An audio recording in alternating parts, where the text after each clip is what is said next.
Hi everyone, NeverChillTech here, and today I got a new update video for you guys because Atmosphere was just updated to version 1.1, which now also support firmware version 13.0. So if you accidentally update your switch to firmware version 13 and you would like to run a custom firmware onto it, you can use Atmosphere version 1.1 right now. I will drop this GitHub page in the video description. I don't have time currently to make a full in-depth guide on how to install it. Procedure should be fairly similar to the guide that I made on firmware version 12.1. So I will also leave a link to that video in the video description down below as well. So just follow that guide, but instead of using the files mentioned in that video, you can just use the Atmosphere 1.1 release right here with the fusey.bin file.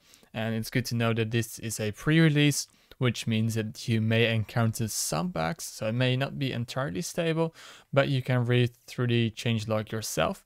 I'll just leave these links together with the link to my full installation guide in the description. And then in the coming week, I think I will make an in-depth guide showing you how you can actually run Atmosphere version 1.1 on a switch on firmware version 13.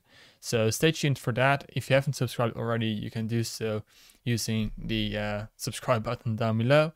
And I'll catch you guys in the next video. Peace out.